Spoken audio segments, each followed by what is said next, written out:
آئیے ناظرین کرام جانتے ہیں کہ جب 3 آدمیوں نے ایک پہاڑ کی غار میں پناہ لی اور جیسے ہی وہ غار کے اندر داخل ہوئے تو اچانک اوپر سے ایک پہاڑ کی چٹان گری اور غار کا دروازہ بند ہو گیا۔ تو یہ تینوں آدمی پھر کیسے نکلے؟ آئیے اس کے بارے میں جانتے ہیں۔ ناظرین اکرام، بخاری شریف کی حدیث حضرت عبداللہ ابن عمر رضی اللہ تعالی عنہ سے روایت ہے۔ آپ بیان فرماتے ہیں کہ پیارے آقا علیہ الصلوۃ والسلام نے ارشاد فرمایا کہ پرانے زمانے کی بات ہے کہ 3 آدمی سفر کر رہے تھے۔ اچانک ایسا ہوتا ہے کہ برسات بڑی تیز آ جاتی ہے۔ برسات کی وجہ سے ان لوگوں نے چاہا کہ ایک پاس میں ایک پہاڑ تھا،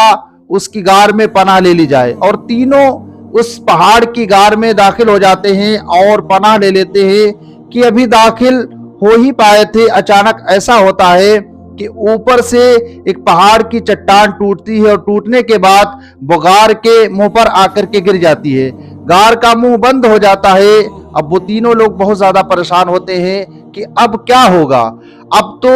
ہمیں موت آ کر کے پکڑ لے گی، اب ہمیں موت آ کر رہے گی کہ اب ہم اس دنیا سے کوچ کر جائیں گے، اب ہمیں موت آ جائے گی۔ وہ لوگ بہت زیادہ حیران و پریشان ہوئے کہ اب کیا ہوگا۔ تینوں نے آپس میں یہ مشورہ کیا کہ کیوں نہ ایسا کیا جائے کہ اب تک اتنی عمر میں ہم لوگوں نے جو بھی نیک کام کیے ہیں، نیک عمل کیے ہیں، ان کے صدقے میں اللہ رب العزت کی بارگاہ میں دعا کریں، اللہ رب العزت ہماری دعا کو قبول فرما لے، ہو سکتا ہے اور ہم اس غار سے باہر آ جائے، ہو سکتا ہے اس غار کا دروازہ کھل جائے، اس غار کے منہ سے چٹان ہٹ جائے۔ ان تینوں نے دعا کرنا شروع کی۔ پہلے نے دعا کی کہ یا اللہ، میرا اور میرے بچوں کا اور میرے ماں باپ کا گزر اور بسر بکریوں کے دودھ پر ہوا کرتا تھا۔ ایک دن ایسا ہوا کہ میں بکری چرانے کے لیے جنگل میں گیا اور تھوڑا دیر سے آ پایا، اور اتنی دیر ہو گئی کہ میرے ماں باپ سو گئے اور میرے بچے بھوکے تھے، میں بھی بھوکا تھا، لیکن میں نے دودھ کو بکریوں کے تھنوں سے نکالا اور نکالنے کے بعد اس دودھ کو اپنے ہاتھ میں لیا اور اپنے ماں باپ کے قدموں کے پاس کھڑا ہو گیا، اور میں نے اپنے ماں باپ کو نہیں جگایا سوچ کر کے کہ کہیں میرے ماں باپ کی نیند میں خلل پیدا نہ ہو جائے، اس لیے میں کھڑا رہا یہاں تک کہ فجر طلوع ہو گئی، صبح صادق کا وقت ہو گیا۔ میرے ماں باپ جب بیدار ہوئے تو میں نے ان کو دودھ کا پیالہ دے دیا، حالانکہ میرے بچے میرے قدموں سے چمٹ رہے تھے اور رو رہے تھے بھوک کی وجہ سے، لیکن میں نے اپنے ماں باپ کو پہلے دودھ پلایا اور بعد میں اپنے بچوں کو پلایا۔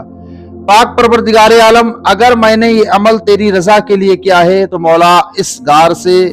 غار کے منہ سے اس چٹان کو ہٹا دے۔ جب اس شخص نے اتنی دعا کی تو اس کی دعا کی برکت سے اس غار کے منہ سے وہ چٹان تھوڑی سی ہٹ گئی اور تھوڑا سا اجالا آنے لگا۔ اب دوسرے شخص نے دعا کی کہ مولا، میں ایک عورت سے بڑی محبت کرتا تھا اور ایک دن ایسا ہوا کہ میرے دل میں اس سے زنا کرنے کی رغبت پیدا ہوئی اور میں تنہائی کے عالم میں پہنچا، لیکن مولا تیرا خوف میرے دل میں آیا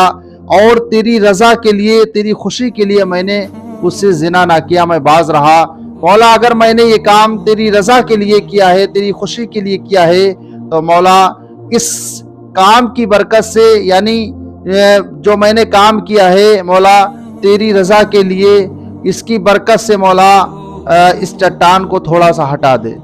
تو جب اس نے یہ دعا کی تو اللہ رب العزت نے اس کی دعا کی برکت سے تھوڑی سی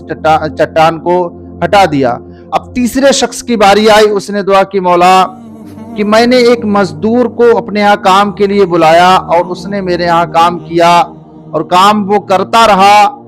پھر ایسا ہوا کہ وہ چلا گیا اور اس نے مزدوری مجھ سے نہ لی۔ میں نے اس کی مزدوری کو بڑا سنبھال کے رکھا اور اس کی مزدوری سے میں نے تجارت کی، کاروبار کیا، اور اس کی وہ چند سکے جمع ہو کر کے ہزاروں میں پہنچ گئے۔ جب وہ آیا مزدوری لینے کے لیے تو میں نے اس کی امانت داری کی اور اس کی امانت کو اس کے حوالے کر دیا، اور تمام پیسہ جو اس کے پیسے کے ذریعے میں نے کمایا تھا وہ تمام روپیہ اس کو دے دیا مزدور کو۔ تو مولا، اگر میں نے یہ کام تیری رضا کے لیے کیا ہے